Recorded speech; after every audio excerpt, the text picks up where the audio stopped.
Sawasdee ka. My name is Vanda Asapahu of Ayara Thai. I'm a third-generation chef. My family and I cook home-cooked Thai food with a California flair. My grandmother was a chef, my dad was a chef. I love cooking, and I think cooking to me is part of holding on to my culture and holding on to family recipes that has been passed on for many generations. Today we're gonna be making Khao Man Gai, and while my chicken is boiling, we're gonna start on the most important part, which is the rice. So Khao Man Gai is, Khao means rice, man is fat, and Gai is chicken. By the order of the name, obviously the rice is the most important part, and we're gonna start with the rice. I'm using homalit rice in my Khao Man Gai dish. Homalit rice is Thai jasmine rice. It's grown in a handful of provinces in the north and northeastern regions of Thailand.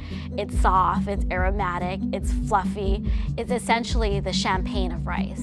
And right here I have a very hot wok, and I'm gonna use some chicken fat in this hot wok. This dish is eaten all throughout Thailand, from the northernmost tip to the southernmost tip. I'm gonna put in some garlic in there, some fresh garlic, and some ginger. You want that wok to kind of sizzle, and that comes in most important part. So this is Thai homalit rice, and we've already washed this. So I'm gonna throw this into the pan. It's raw rice that we throw into the pan. And the goal of this is that you want to season the rice before it gets steamed. Thai homalit rice is essential to making this dish as perfect as it is. This dish is really simple. It's chicken and rice, but the beauty lies in the detail. The detail is the rice. I'm gonna season this homalit rice with some seasoning sauce, some Thai soy sauce.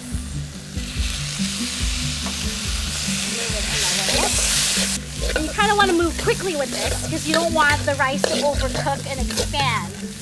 And then you follow it with a little bit of sugar and a little bit of black soy sauce. There you go, super caramelized. It gives it this color, the richness. So now that it's hot and really well balanced, we're going to move that into the rice cooker. And then the chicken that's being boiled, I rendered a bit of the chicken broth into this. So it's, instead of cooking the rice with water, we're cooking it with the chicken fat or the chicken broth. And then we cook it. Super simple, super easy.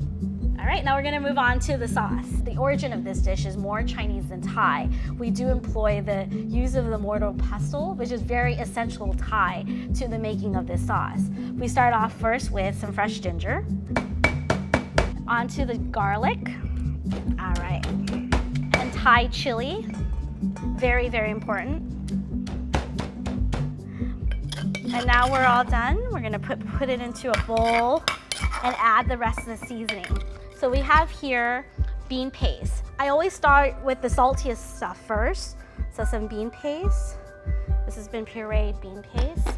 Salty fish sauce. DNA of Thai food. We have some seasoning sauce. So that's all of the saltiness. Now we have the chili, sambal, a little bit of the sugar, and a little bit of the tartness, which is the vinegar. The most important thing about Thai food is layering on the flavor.